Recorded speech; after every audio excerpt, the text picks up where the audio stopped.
Paramedics are incredibly superstitious. It's surprising how much people will argue with me about this simple fact. Oh, definitely not. They're too reasonable, too smart, too calm in a crisis to engage with something as irrational as superstitions. Some will even fight with me about it, for an absurd amount of time. As if I wouldn't know. Me, an EMT myself, 4 generations of emergency medical professionals in my family, with both of my parents working for decades as paramedics, and a long list of other relatives that work either in the hospital or in an ambulance, and they think I wouldn't know. It's never a matter of source, though. They don't doubt for a second that I know what I'm talking about when it comes to an actual medical emergency, and graciously defer to my morbid expertise when it comes to matters of the body. There are no arguments when we step foot in the hospital or watch an ambulance pull up before us. It's just the superstitions that they can't take my word on. I guess it makes them uncomfortable, the idea that these emergency responders are superstitious. They don't want to sit in the back of an ambulance one day in critical condition, relying on someone who believes in ghosts. They don't want to wonder if the only person that can get them to the hospital alive is worried about the full moon above or the thought of a black cat across their path. So I let the issue drop. But for the record, some paramedics do avoid picking up shifts on the full moon. My parents told me all about the folklore of EMS. How you don't say the Q word on shift, how the full moon is always a busy night for them, how you can't go on duty expecting to be able to sleep or read because you'll be sure to get a million calls if you do. You have to sleep with your boots on and your stethoscope on your neck before you rest your eyes, and be pleasantly surprised when you wake up to your relief crew at the end of your shift. If you run out of a supply and don't restock it right away, you're sure to need it desperately on your next call. And never, ever try to dine in at a restaurant while you're on duty. You'll be called out before you can even finish ordering.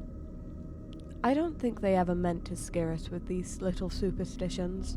They had plenty of other stories for that. We called them the Little White Coffin stories. They functioned like the original Grimm fairy tales, a plethora of dark and at times sinister tales meant to keep us safe from things that could hurt us. They established and explained the most important rules we had to follow. You shouldn't hang upside down on the monkey bars. Don't jump between rocks at the park. No riding your bike out of the neighborhood alone. Stay far away from the wheels and back of the school bus. No hard candy until you're older. You absolutely can't wear Heelys. No bubblegum machine bouncy balls, even if they're only a quarter. We would ask why, and Mum would gently but firmly explain that she had treated a young patient, a child about our age, who had fooled around with such hazards. And you know what happened? Mum would ask. Their mum had to buy a little white coffin to bury them in. Morbid, definitely, but I never tried to swallow a bouncy ball, and kept to the neighborhood when I went out to play. I survived long past those threats, and as I grew up, so did the little white coffin stories. They'd warn us about the dangers of wandering around dark cities at night, the perils waiting in the woods, not only at the hands of wild animals, but at the bottom of the steep cliffs ringed by slippery walking paths when traveled alone.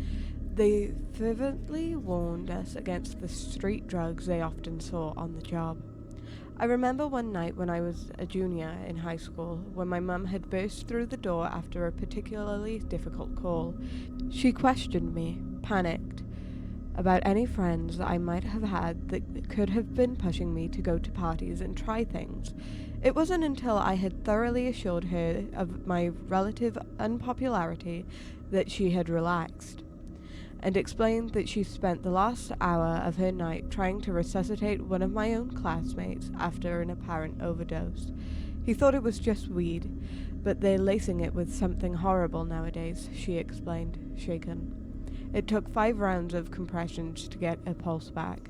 It was hard not to wonder who had been her patient when I returned to school on the following Monday.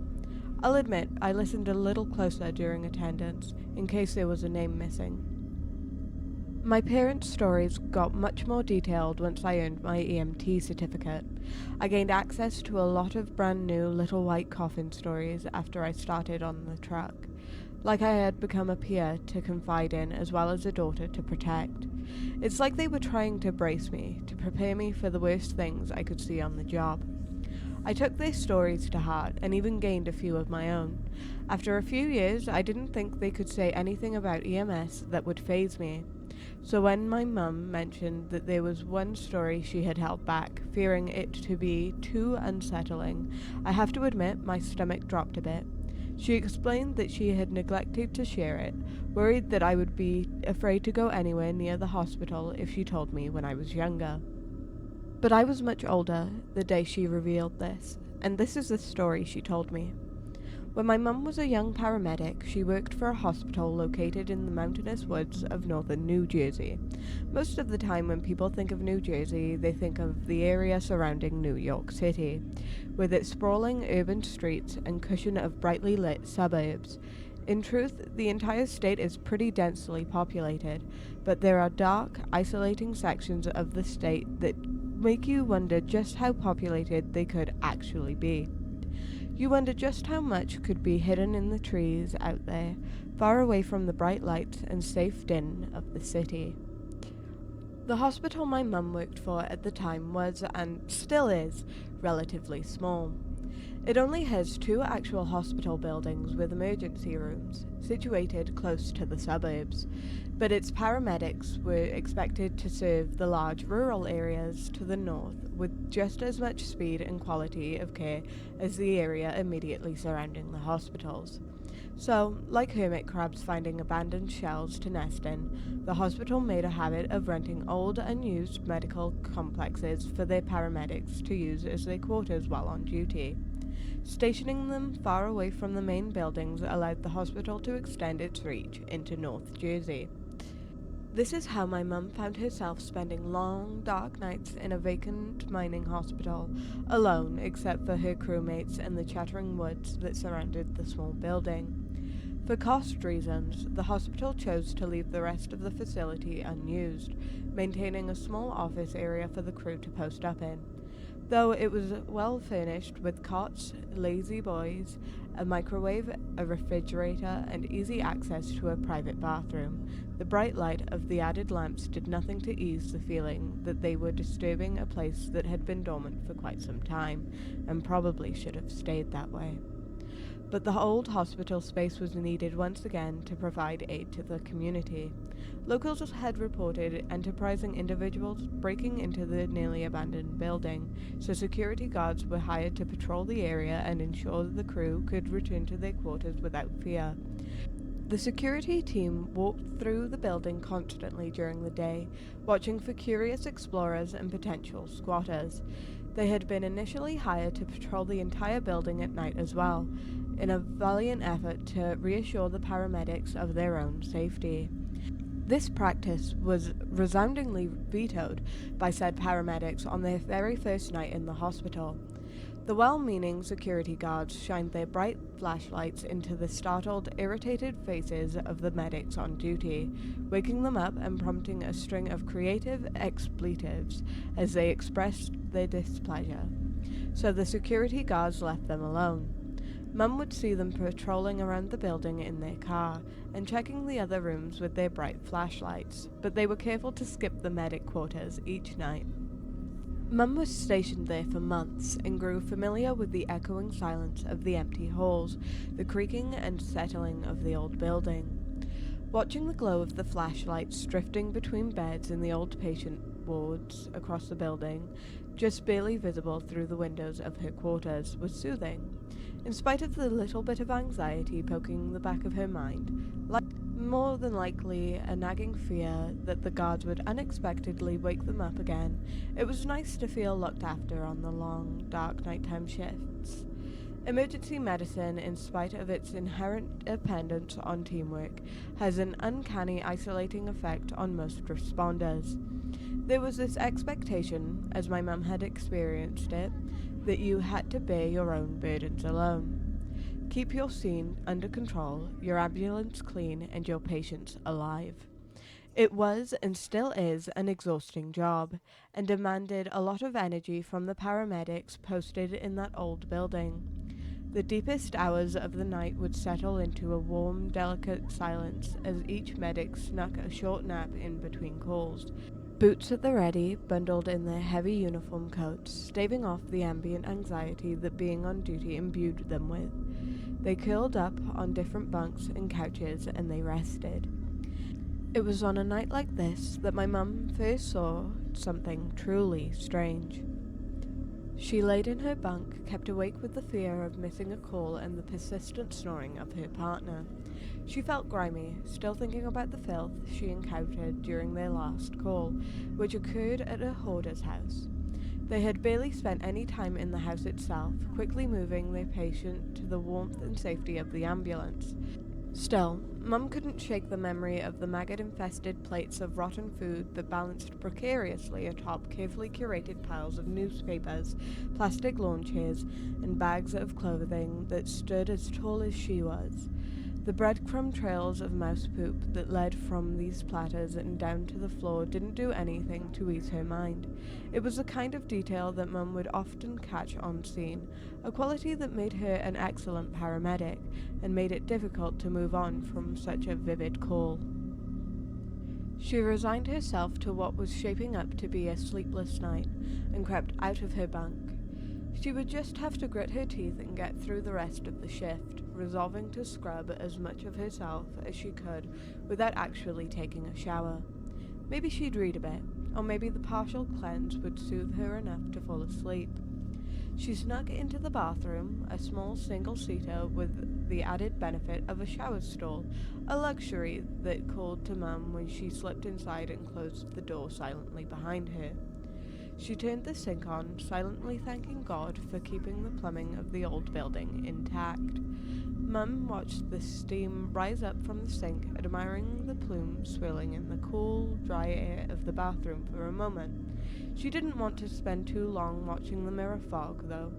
She rolled her sleeves up as high as they could go, turned the cold tap a bit to ensure she wouldn't be scalded, and dove in. The hot water and cheap hand soap had exactly the effect Mum was hoping it would have. The second her hands hit the water, her entire body relaxed a bit. She washed her hands and forearms like she was scrubbing in for surgery, digging under each and every fingernail, squishing the soap between her fingers, sweeping the bubbles over her elbows, and awkwardly sticking them under the tap to rinse it all off. It immediately improved her outlook on the rest of the night. She chased this newly restored piece, washing her face, wetting her hair slightly before braiding it back tight against her skull, even stripping her boots and socks off and washing what she could of her feet and calves. Finally satisfied, she sat back and took in the carnage of her sink shower. Discarded paper towels littered the area immediately surrounding the garbage can, which was already overflowing when she started this clandestine bath. While she had done her best to keep the room fairly dry, a few small puddles of water reflected on the slick tiles around the sink, which was thoroughly drenched.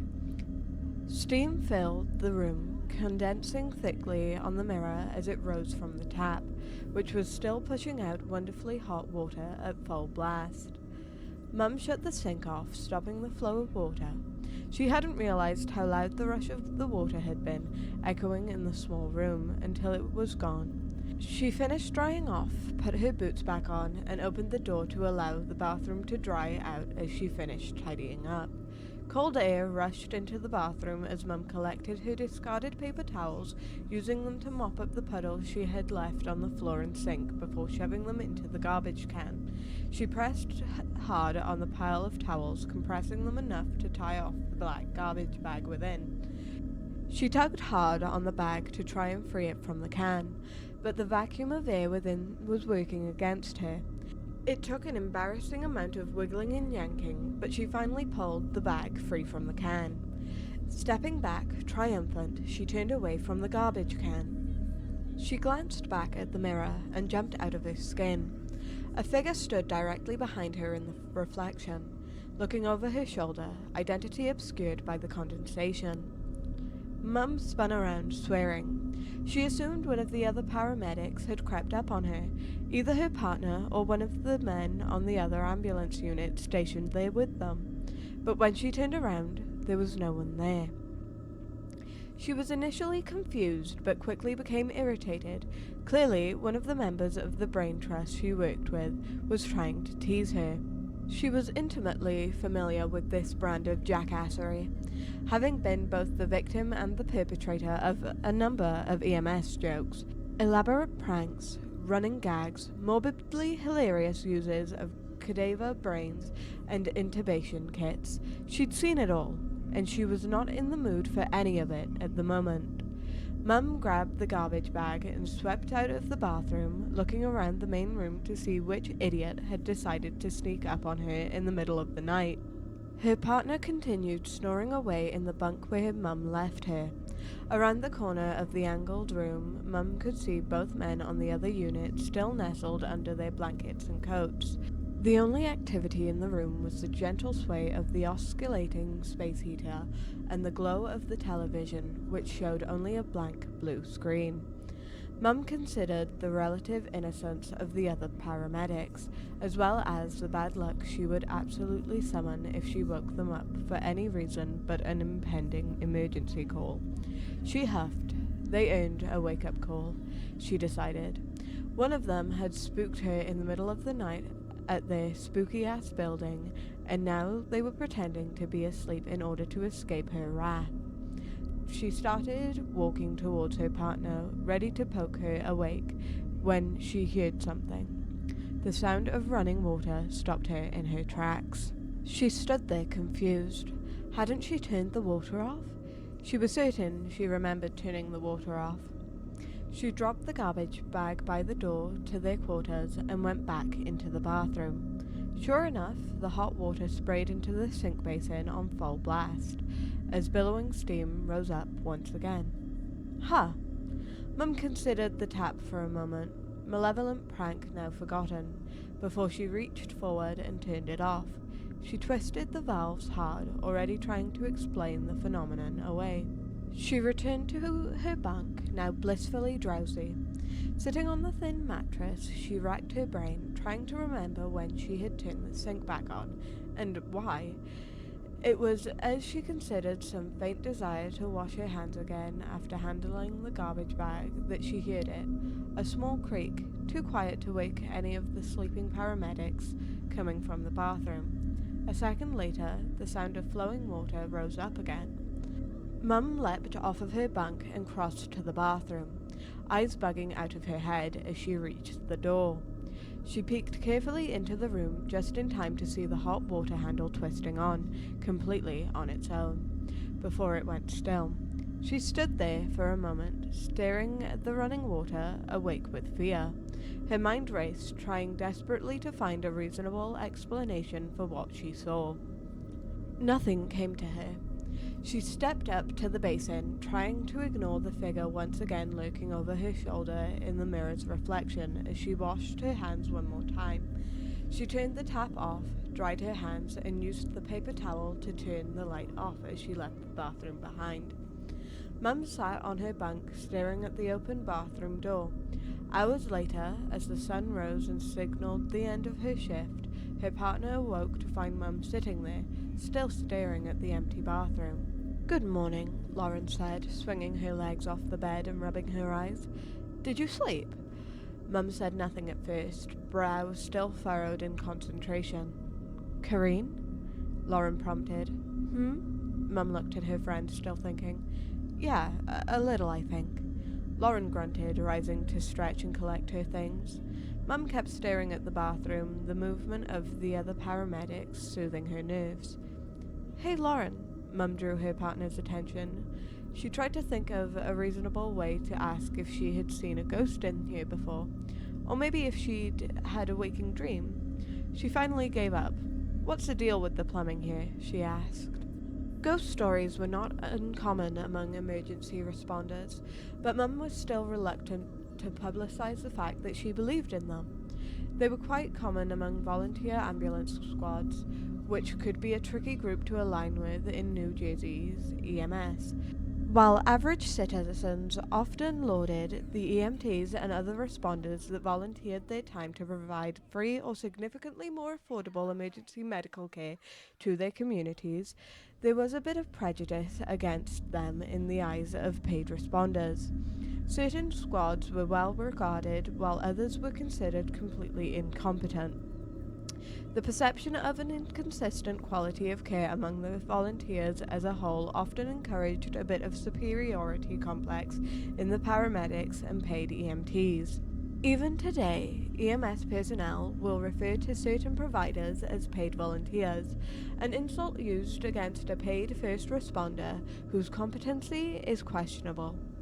Mum didn't want to be marked as a paid volunteer, so she didn't discuss what she had seen with any of the other paramedics who stayed in the old hospital with them. The only person she talked to about ghosts and hauntings with was her partner, Lauren. While Lauren didn't think a ghost could really move things or meddle with real objects and let Mum know exactly how crazy the concept was to her, she wouldn't hold it against Mum for bringing the topic up. Plus, she had been having odd dreams while stationed in that building, which, if nothing else, had some psychological implications she thought worth exploring. Still, Lauren fell asleep promptly when their unit was given the chance. Dreams be damned. Mum, on the other hand, found it much harder to nap in the wake of the bathroom incident. She sat up most nights, watching the flashlight bob through the ward, listening to Lauren's gentle snoring. She tried to explain it away, even going so far as to look into misbehaving sinks to see if anyone else had an issue with their tap spontaneously turning on. The only cases she found like hers were in discussions around paranormal activity. While this did nothing to soothe her anxiety, eventually the sleep she was losing caught up with her. Though she worked the night shift, the rest of the world demanded her attention during the day, and left her too tired to be kept awake by ghost stories and malfunctioning plumbing. It wasn't long until she was able to doze off between calls once again. One dark night, nestled in the cocoon of her blankets brought from home, Mum slept soundly. It had been a long day, trudging through the midwinter chill on an endless parade of errands, and Mum slipped into a deep sleep the moment she laid her head down. Time slipped by quickly while the paramedics slept. An early sunset gave way to a clear evening sky, stars emerging from the inky blue expanse of the heavens as the night wore on. Unbeknownst to them, the swaying beam of a flashlight appeared in the window of the old ward, on the far end of the hospital. It worked its way slowly through the building, room by room, as the moon dragged across the sky. Eventually, the flashlight shone on the door to the medics' quarters. It glanced across the sleeping forms of the paramedics, who remained undisturbed. It wandered across the room, illuminating stray boots, books open and face down to keep the reader's place. Extra snacks, taken from hospital break rooms, scattered around the space. One of their radios chirped quietly, too quietly to wake any of the paramedics. The volume had been lowered too far, an oversight that the sleeping paramedics remained unable to remedy as the flashlight beam fell on the radio. "Hey! Look alive!" Mum stirred, an insistent whispering waking her up. She kept her eyes closed, trying to hold on to the last few moments of sleep. She was working with Lauren that night. She remembered so surely the man she heard speaking was actually talking to his own partner. The voice spoke again. "Wake up!" It felt like it was mere inches from her ear. Fear jolted her, melting quickly into anger as she sat up, ready to give the other medic a piece of her mind. The other 3 occupants of the room laid in their bunks, still fast asleep. Mum looked around for a moment, trying to understand what woke her up, but all was still. A few moments later, the radio chirped. 52? The dispatcher asked quietly. Mum's stomach flipped as she got out of her bed and crossed to the walkie. 52 here, she replied. She turned that moment over in her mind as she roused Lauren, got her things together, and loaded into the ambulance. She tried to convince herself that she'd heard the dispatcher over the radio calling to her, waking her up, but the deep baritone voice that woke her up sounded nothing like the gentle soprano that described the emergency they were responding to. Not long after that night, the medic unit was moved once again. Things were always changing as the hospital acquired and sold buildings around the county, so this was nothing new. Mum and the other paramedics who had been stationed in the old mining hospital were soon redistributed to other units throughout the area, occasionally bumping into each other and speculating idly about the strange things they witnessed in the old building. One day they decided to reach out to the security personnel who had patrolled their rickety hospital. The men had watched over them, after all, and been kind enough to do so even after getting an earful about waking the sleeping medics. The guards and the paramedics laughed and chatted together at a bar not too far from the old hospital, basking in the joy of a shared evening off. "Hey, by the way," Lauren said in a quiet moment, "thanks for letting us sleep. It was reassuring to see you guys sweeping the rest of the building." The guards looked perplexed. "What are you talking about?" one asked. Lauren furrowed her brow. "I'm talking about your patrols. How you didn't wake us up again when you did your walkthroughs?" "Oh, we didn't do any more walkthroughs," the younger of the two guards said offhandedly, finishing his drink. The more senior guard explained. "After we realized you guys were occupying that wing, we just checked all the other doors and did a drive-by. Most nights, we didn't even go into the building, let alone sweep the halls." He leaned forward, looking concerned. "Did you see any other signs of possible intruders?" Mum's blood went cold. "We definitely saw you," she insisted. "We saw a flashlight every night, all night, going from room to room and checking everything out." Lauren backed her up. "We didn't hear any glass breaking, no alarms going off, nothing like that. Who else would go wandering through a stupid, empty building every single night?" The mood shifted. The older guard breathed a sigh of relief and relaxed, leaning back in his chair. "Oh, that," he said, taking a swig from his glass. "That's just the doctor." The younger guard suddenly grew uncomfortable, tensing up and wrapping on his nearly empty bottle of beer. "What doctor?" Lauren pressed, irritation growing in her chest. The older guard groaned as he settled back in his chair, leaning his arm against the bar top. "Back when that was an active hospital, way back when, it's pretty much only serviced by the mine and occasionally the surrounding town. It was the only hospital most of those people would ever see, but it was still too small and remote to pull a full staff away from one of the bigger hospitals down in Morris County. The staff they did have worked every day, sometimes around the clock, just a few nurses, some housekeepers, and at least one doctor." The younger guard started tearing bits of paper off of the label of his bottle, as the older guard continued. "He wasn't the only doctor that worked up here, as far as we know, but he might as well have been for all he did for the area. He lived right next door to the hospital, but most nights that was still too far away from him. They kept a cot set up for him, right there in the sick bay. He watched over the miners like they were his own kids." He took a swig from his bottle. "Now, at the time, there was still this prevailing belief that women should go home at night. They should rest their weary feminine legs after their grueling jobs, which, of course, they still shouldn't have had."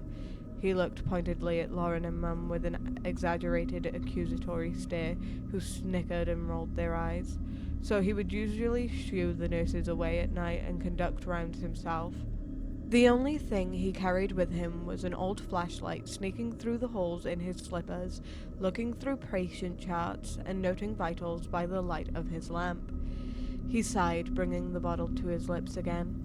"He died right there in his cot, passing away quietly in his sleep. Some people say that it was one of the patients who noticed, woken up by the absence of his hand on their wrist. Others think it was one of the nurses who realized that something had happened when he wasn't there in the morning, greeting her with his diligent report." The group sat quietly for a moment, silently honoring the loss of a provider in the line of duty. "But," the guard continued, "he never clocked out." The young security guard looked away. We've been getting reports for years about a break-in with no alarms triggered. Some passers-by watches the flashlight bomb through the halls of the hospital and assumes it's a curious teenager, so they call the cops. The cops find nothing and scold the caller for wasting their time. After enough distinct calls, the property owners eventually hired us to keep the kids out, but it was never the kids. It was never anyone but the doctor. He tries to help. The younger guard finally spoke, startling the medics. You'll be waking up through the hospital after an alarm trip and hear his voice whisper behind you, in the basement, and you'll go down and find a bum who broke a window and sliced his hand good. You'll be patrolling and he'll thump you in the chest, stopping you, just as a ceiling tile crashes down in front of you. He looked shyly at the two women. You'll go to shine your flashlight in the new medic quarters and hear him say, "Scoundrel!" whatever that means. The paramedics were dead silent, considering this story. I mean, Mum's co-worker John eventually said. at least he's trying to help. Paramedics are incredibly superstitious. I understood that long before Mum told me this story, but I didn't realize just how superstitious they could be. As Mum finished her story, she studied me, watching my face carefully. I laughed at first, assuming she was hazing me, or something like that. I had just started volunteering on an ambulance squad that our family had been on for generations, so I figured that this was simply a new member ritual I hadn't heard about yet. "Did you get to see the doctor again?" I asked, eyes glimmering with the joy of a new story. "No," Mum shook her head, deathly serious. "That building ended up being abandoned. But I wanted to tell you about him so you weren't surprised on your first overnight shift." I crossed my arms. "I mean, I've been on overnight shifts before." She shot me a look I was familiar with, the "yeah, right" look that dripped with unspoken sarcasm. A real overnight shift, at a real squad building with its own ghosts. I massaged my neck, trying to understand what she was getting at. What, like my mum? Perhaps this whole story was an allegory, to remind me to respect the accrued experience of the first responders who came before me, especially the ones in our family, like my late grandmother. "Nah," Mum waved her hand dismissively. "My mum's not haunting the squad house, but someone is, and he'll be keeping an eye on you, so you had better be on your best behavior." "All right, Mum," I chuckled. "I'll be good." I forgot about Mum and the doctor as the evening sank into night. My shift was fairly uneventful, with only a few calls early on, and I was fortunate enough to grab a few hours of sleep. I wasn't thinking about ghosts as the moon rose into the sky, crossing the shiny wooden flooring of the room I dozed in. But I did hear something that, being such a light sleeper, woke me up in the wee hours of the morning. A squeak, like work boots sliding against the hardwood floor. As I drifted into consciousness, I heard a voice, a gruff male voice, right in my ear. "Hey," it grunted. "Come on, up." My eyes flew open, and I shot bolt upright in bed, ready to apologize to a senior squad member about whatever call I had clearly slept through. But I was alone. My partner snored in the next room over, the only other sign of life in the deserted building. I was about to lie back down when I heard the tones squeaking out far too quietly from a mobile radio set in my partner's room. We had a call to respond to. I roused my partner, laced up my boots, and tried to fathom what I had just experienced as we raced towards the emergency. I've had a few years to think about it now, and I think the answer has always been clear. Paramedics are superstitious. And now, I am too. If you liked this video, don't forget to like, comment, and subscribe. And I hope to see you in the next one.